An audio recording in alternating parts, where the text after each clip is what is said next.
Bengaluru റൂറലിൽ DK Shivakumar സഹോദരൻ DK സുരേഷിനെ സ്ഥാനാർത്ഥിയാക്കിക്കൊണ്ട് കർണാടകയിൽ കോൺഗ്രസ് തരംഗം കുറിക്കാനൊരുങ്ങുകയാണ്. 2-3 കാര്യങ്ങളാണ് ഇവിടെ കോൺഗ്രസിന് അനുകൂലമാവുന്നത്. ഒന്ന്, DK എന്ന രാഷ്ട്രീയ മാന്ത്രികൻ തന്നെ. മറ്റൊന്ന്, സംസ്ഥാന തെരഞ്ഞെടുപ്പിലെ വിജയം. കൂടാതെ പ്രഖ്യാപിക്കപ്പെട്ട 5 ഗ്യാരണ്ടികൾ ജനങ്ങൾ ഏറ്റെടുത്തത്. സംസ്ഥാന തെരഞ്ഞെടുപ്പിൽ കാണാനായതോ JDSന്റെയും BJPയുടെയും കനത്ത പരാജയം തന്നെയാണ്. ഒപ്പം ഓപ്പറേഷൻ താമര പോലും നടപ്പിലാക്കാനായില്ല എന്നുള്ള കാര്യവും. 2019 കോൺഗ്രസിനൊപ്പം സഖ്യം ചേർന്ന് മത്സരിച്ച JDS 2024 കടക്കുമ്പോൾ BJPയുമായിട്ടാണ് സഖ്യത്തിലുള്ളത്.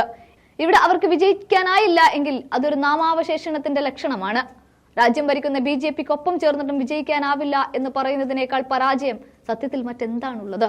അതും മോദി തരംഗം ഇപ്പോഴും ആഞ്ഞടിക്കുന്ന ഒരു സമയം.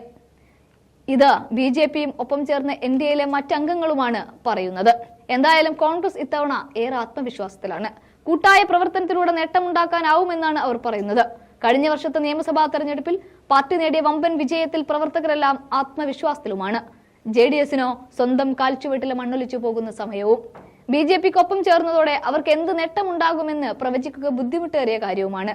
പക്ഷേ JDSന് ഇത് നിലനിൽപ്പിന്റെ കൂടി തെരഞ്ഞെടുപ്പാണ്. BJPക്കൊപ്പം ചേർന്നിട്ടും അവർ നേട്ടമുണ്ടാക്കിയില്ല എങ്കിൽ പിന്നെ അവർ തിരിച്ചു വരില്ല എന്ന് ഉറപ്പാണ്. ഇവിടെ JDS കോട്ടകളെല്ലാം അന്ന് തകർന്നടിഞ്ഞിരുന്നു. DK ശിവകുമാർ എന്ന അധികായനായിരുന്നു ആ തന്ത്രങ്ങൾക്ക് പിന്നിൽ. ദേവഗൌഡക്കും മകൻ കുമാരസ്വാമിക്കും പഴയതുപോലുള്ള നേട്ടങ്ങൾ ലഭിക്കില്ലെന്ന് JDSന്റെ വോട്ടർമാർ പോലും ഇപ്പോൾ കരുതുമ്പോൾ DKയുടെ എല്ലാ മാന്ത്രികതയും ഇവിടെ നടപ്പിലാകും.